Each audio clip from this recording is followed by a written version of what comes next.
Onlar daha iyi yarınların peşinde koştular. Hiç tanımadıkları insanların hayatlarına varlıkları ve çabalarıyla katkıda bulundular. Onlar insanlara cesaret verdiler. Onlar fırsatlar yarattılar. Günlerini bu uğurda harcadılar. Bunu yaparken hiçbir ödül ya da övgü beklentileri yoktu. Sadece daha iyi yarınlara inandılar. Umut ettiler. Bu mücadeleden hiç vazgeçmediler. Bu program insanların hayatında fark yaratanları arıyor. Türkiye'nin dört bir yanında iyiliğin peşine düşüyor. Fark yaratanlar başlıyor.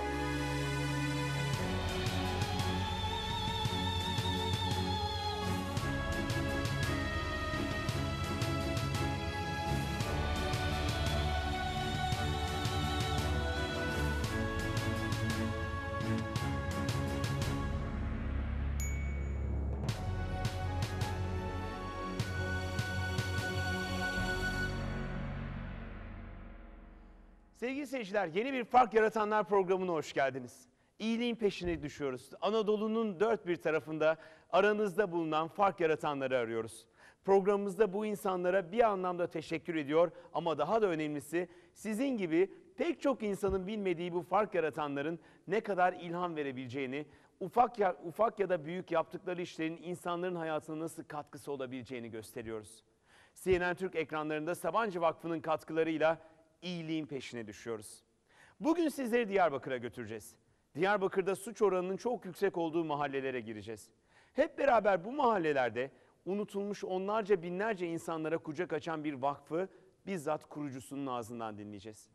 Naşide Buluttekin sıradan bir isim değil. Diyarbakır'da çok yakından tanınan bir isim. Özellikle Umut Işığı Vakfı da az buz iş yapmamış. Diyarbakır'a gidip hiç kimsenin girmediği, unuttuğu mahallelere girdiğinizde okul öncesi eğitim merkezi sayısının bugün 20'ye vardığını görüyorsunuz. Üstelik 2002 yılından bu yana 1000'den fazla çocuk da okul öncesi eğitimini yine bu kurumlarda almış. Naşide Buluttekin gerçekten Diyarbakır için önemli bir isim. Biz de Diyarbakır'da bu fark yaratanı bizzat o mahallelerde çalışma yaptığı yerlerde görüntüledik. Karşımıza programımıza yakışacak bir fark yaratan çıktı.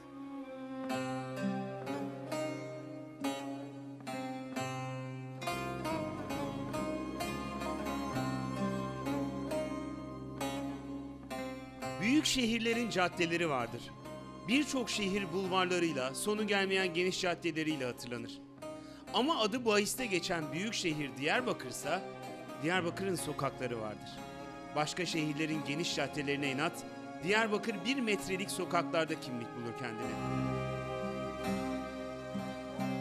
Diyarbakır'ın dar sokakları.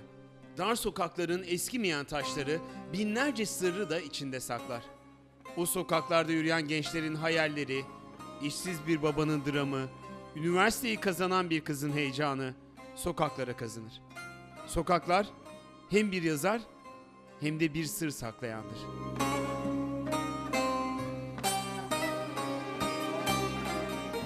Bazen bir adım atarsınız, sokağın boşluğunda her şey kaybolur gider. Fakat o sokakların çocukları Diyarbakır görüntüsünden hiç kaybolmaz. Bunun için Diyarbakır demek biraz da çocuk demektir. İyi bir eğitim alamayan, ailelerin fazla olduğu için bakamadığı çocuklar. O çocuklar sokakları doldurur.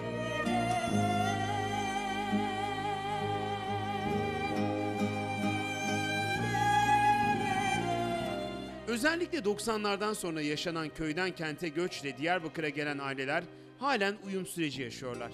Her ailenin ortalama 4 ila 6 çocuk sahibi olduğu mahallelerde çocukların bir günleri neredeyse sokakta geçiyor.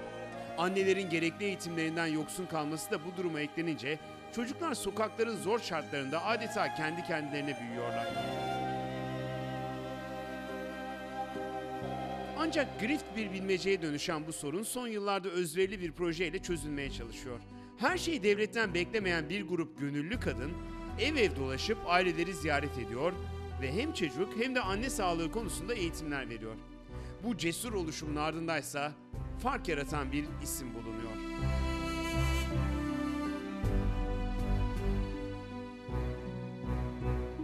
Naşide Buluttekin Yıllarca Halk Eğitim Müdürlüğü'nde öğretmen olarak görev yaptı. Güneydoğu'da birçok ilde aktif olarak çalışırken yetişkinlerin ne kadar zor eğitilebildiğini, değişimin ne kadar zor olduğunu yerinde gördü. Yaşadığı hayata daha fazla faydalı olabilmek için bugünü değiştiremese de yarınları değiştirmeye karar verdi. Yıllarca yetişkinlerle çalıştım. Yetişkinlerde davranış değişikliği yaratmak o kadar zor ki bir sürü emek veriyorsunuz, bir sürü çalışıyorsunuz ama bir kere bir şey kalıplaşmışsa hani hiç değişmez demiyorum. Sadece soru işaretleri yapıyorsunuz, oluşturuyorsunuz ve çok zor, bu değişimi çok hemen gözlemleyemiyorsunuz. Çocuklarla tanıştıktan sonra çocuklarda bu davranış değişikliklerini yakalamak çok çabuk oluyor, onu çok çabuk fark ediyorsunuz. Naşide Buluttekin, Güneydoğu'da birçok sivil toplum kuruluşunda aktivist olarak çalıştıktan sonra Diyarbakır'da çocuklara yönelik bir proje yürütebilmek için öncelikle Halk Eğitim Müdürlüğü'ndeki görevinden ayrıldı. Kendisi gibi gönüllü isimlerle yola çıkıp Diyarbakır'daki mahalleleri tek tek dolaşmaya başladı. Amacı kadınların hangi sorunlarla yaşadıkları ve bu sorunları nasıl aşabileceklerini tespit etmekti. Kadınlarla birçok sorun tespit ettik. Bu sorunların başında kadınların sorunları kendilerinin tarif etmesini istedik ama bu sorunların başında da geliyordu. Kadınlar yeterince sokağa çıkamıyor, kendini ifade edemiyor, sosyalleşemiyor. Bunun önündeki birçok engel vardı. İşte feodal yapının getirdiği engeller, geleneksel yapının getirdiği engeller, eş engeli, birçok engel vardı ama onlardan biri de 0-6 yaş arası çocuklarını kadınlar herhangi bir kendilerini geliştirecek, üretime katacakları ya da sosyalleşecekleri bir yere gittiğinde bırakacakları bir mekan yoktu, bir yer yoktu. Ondan yola çıkarak 2 tane kadın çocuk eğitim merkezi açtık.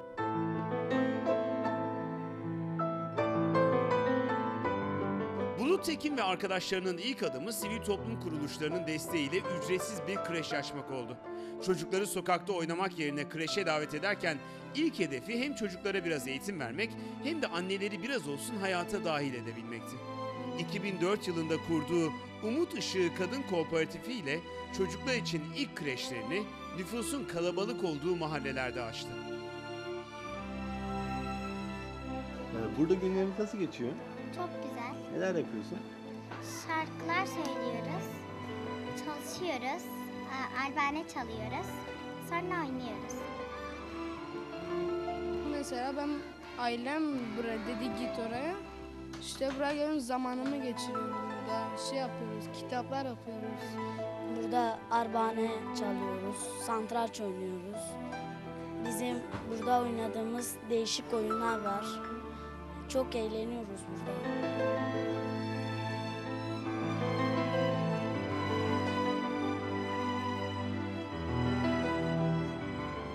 Naşide Buluttekin ve arkadaşları sadece çocukları değil, anneleri de kreşe çağırmaya başladılar.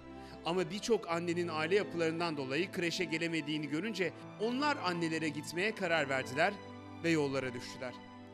Bugün Umut Işığı Kadın Kooperatifinde gönüllü olarak çalışan 15 kadın her gün eğitim broşürlerini yanlarına alıyor ve evleri dolaşıyorlar. Amaçları kadınları anne ve çocuk sağlığı konusunda eğitmek. Mesela bir çocuğun büyümesi için 9 ile 11 arasında büyüme hormonları çalışıyor. O çocuğun 9'da muhakkak uyuması lazım. Gece mi? Gece 9'da uyuması Gece lazım. gece yatıyor biraz. Evle uykusu mesela 1 ile uykusunu yatıyor. 12-1 arası çocukların hormonları geliştiği için çocukların o saatte muhakkak uyutman Yatıyor gerekiyor. zaten o gece o saatte.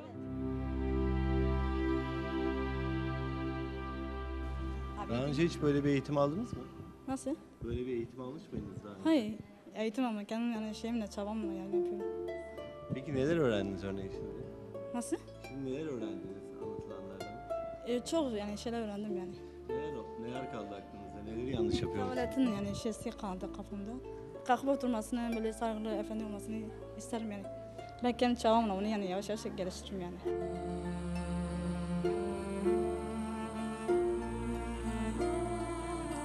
Bu ziyaretler esnasında anneler hem çocuk bakımıyla hem de kadın sağlığıyla ilgili basit ama önemli konularda bilgilendiriliyor. Ziyaret edilen evlerde ailenin reisi de evdeyse o da bu eğitime dahil ediliyor. Kaç çocuğunuz var? 10 tane var. Çok değil mi 10 tane çocuk? Vallahi çok. bizim bu yörenin bir şeyi var yani. Mesela yani istemeyerek oldu bu. Yani bunu eğitimsizliğe bağlayabiliriz yani. Bakabiliyor musunuz bugün? Vallahi bakamıyoruz. Yani zor yani öyle istediğimiz gibi besleyemiyoruz, eğitemiyoruz. Siz ne iş yapıyorsunuz? Şu anda boştayım ben. İşsizsiniz yani. Şu anda Siz de bir şeyler öğrendiniz mi bu eğitimden? Örneğin bir anneye çocuğun nasıl yetiştirilmesi gerektiği öğretildi. Sizin aklınıza neler kaldı? bir çocuğun eğitimi yani öğretmenden daha fazlası bir ana eğitimi, ana baba eğitimi çok önemlidir. Umut Işığı Kadın Kooperatifinin bir diğer amacı da ziyaret edilen evlerdeki annelerden durumu müsait olanları gönüllü olarak mahalle annesi haline getirmek. Fatma Altunç yıllar önce Umut Işığı Kadın Kooperatifi gönüllüleri tarafından evi ziyaret edilen bir anne. Aldığı eğitimle hayata bakışı değişince bugün mahallenin gönüllü annesi olarak kooperatife katılmış durumda. Ve son bir yıldır da kendi mahallesindeki kadınları hem eğitiyor hem de her konuda onlara rehber olmaya çalışıyor. Özellikle kız çocuklarında yanlış taharet alması sonucu, tuvalet kağıdı kullanmama sonucu idrar yolu enfeksiyonu, bronşit en çok rastladığım hastalıklardandır. Bu eğitimlerden sonra ne tür değişimler görüyorsunuz ailelerde? Mesela sağlık konusunda daha dikkat ediyorlar. Davranış bozukluğu konusunda çocuklarına daha dikkatli davranmaya başlıyorlar. Annelerin mesela çocuğa yaklaşımı değişiyor. Daha güzel bakıyorlar çocuklarına zaman ayırıyor anne.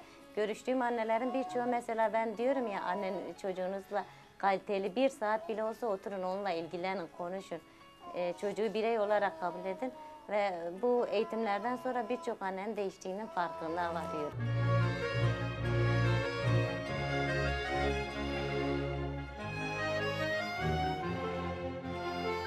Umut Işığı Kadın Kooperatifinin ev ziyaretlerindeki ana eğitim maddesini üreme sağlığı ve çocuk bakımı oluşturuyor. Çok çocuklu kadınlar doğum konusunda da çocuklarını yetiştirme konusunda da bilgisiz oldukları için ilk olarak bu konu ele alınıyor. Annelere neden bakabilecekleri kadar çocuk yapmaları gerektiği örneklerle açıklanıyor. Çocuklarımızı daha iyi besliyoruz. Çocuklarımıza gereken ilgiyi verebiliyoruz. Nasıl davranacağımızı. Çocuklarımızın soru sorduğu zaman hani böyle daha mütevazi, bağırmadan sordukça bilgilendirdiklerini bize öğrettiler. Biz çocuklar soru sorduğu zaman sus, ne kadar yaramazsın, her şeyi soruyorsun. Oysa ki biz çok yanlışmışız. Her sordukları soru onların gelişimini, zekasını daha doğru yerlere, sağlıklı karar vermeleri bizden doğarak öğreniyorlar. Biz bunları daha önce bilmiyorduk. Biz işte bu tür eğitimlere katıldığımızda bunları öğrendik. Oysa faydalarını da görüyoruz. Çocuklarımız öyle daha iyi yetişiyor. En azından bir sofrada oturduğu zaman, yemek yediği zaman elinize sağlık, afiyet olsun. Kendi yatağını düzeltmeyi öğrenmeleri, kendi eşyalarını düzgün kullanmayı, arkadaşlarıyla paylaşımcı olmaları, bayağı değişiklikler görüyoruz çocuklarımızda. Çocuk doğurmak önemli değil. Önemli olan yapabileceğim, bakabileceğim kadar çocuk olmalı. Ben bakabilsem bile benim 2.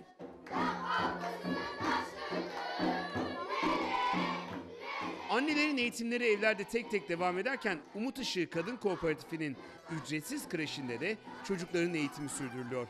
Müzikten dramaya, satrançtan sinemaya kadar birçok konuda ders gören çocuklar hem sokakta oynamaktan kurtulmuş oluyor hem de ailelerin bildiği güvenli bir yerde günlerini geçiriyor.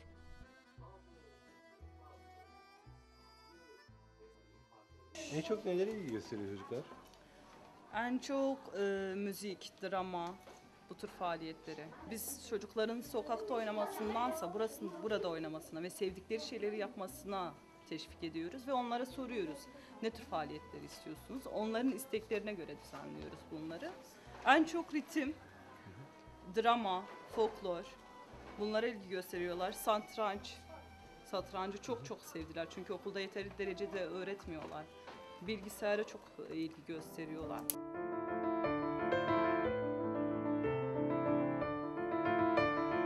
Naşide Bulut Tekin ve arkadaşları bugüne kadar 1600 evi tek tek ziyaret ettiler.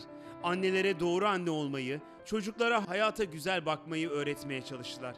Belki bugünü çok değiştiremeseler de geleceğin annelerine, geleceğin babalarına şimdiden bir vizyon sundular.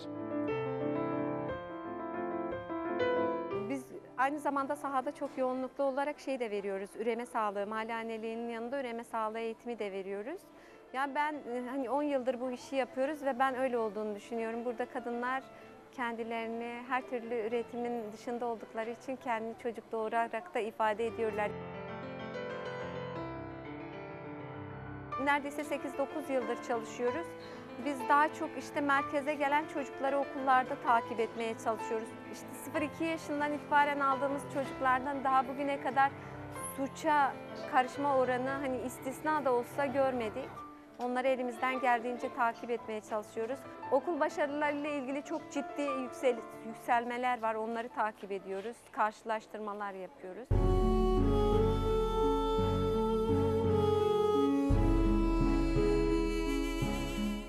Naşide Buluttekin, Diyarbakır'ın kalabalık mahallelerinde her şeyi devletten beklemedi. Eğitim şart dedi, ikna edebildiği arkadaşlarıyla yollara düştü. Sorunlar karşısında akıl vermedi, çözümler üretti. Yıllar içinde binlerce anneye haklarını, binlerce çocuğa geleceklerini anlattı. Karanlığa kızmak yerine bir ışık yaktı. Diyarbakır'ın dar sokaklarında yıllarca sürecek, nesilden nesile geçecek kocaman bir fark yarattı.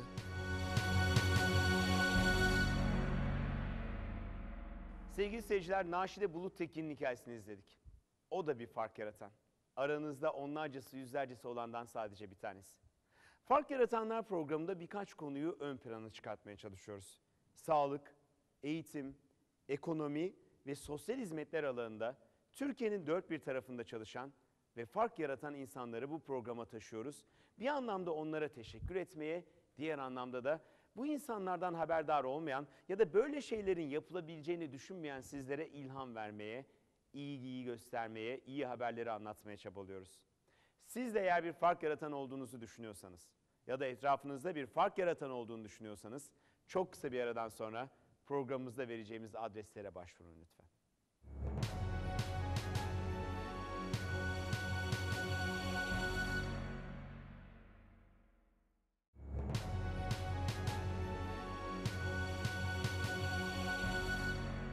Sevgili seyirciler, Fark Yaratanlar bildiğiniz gibi Sabancı Vakfı'nın katkılarıyla hazırlanan CNN Türk'te 32 hafta boyunca yayınlanması planlanan bir proje. Ve bu projeye hepiniz başvurabilirsiniz. Kendinizi ya da yakınlarınızı aday olarak gösterebilirsiniz. Sizin önerdiğiniz bu isimler Sabancı Vakfı'ndaki danışma kurulu tarafından tek tek ince bir şekilde inceleniyor ve eleniyor. Ardından görev sırası bize geliyor ve fark yaratanları Türkiye'nin neresinde olursa olsun gelip buluyoruz. İyiliğin peşindeyiz. Türkiye'ye katkısı olan, Türkiye Cumhuriyeti'nin sıradan vatandaşlarının o güzel hikayelerini sizlere anlatmak istiyoruz. Eğer siz de bir fark yaratan olduğunuzu ya da yakınınızda birinin bir fark yaratan olduğunu düşünüyorsanız lütfen bize başvurun. www.farkyaratanlar.org ya da İstanbul yakasından 212 koduyla 249 23 14 nolu telefonun ucundaki ekip arkadaşlarımıza kimin fark yarattığını, nasıl fark yarattığını anlatın. Yeni bir Fark Yaratanlar programında buluşuncaya kadar ben Cüneyt Özdemir, tüm ekip arkadaşlarım adına hepinize iyi günler, iyi akşamlar diliyorum.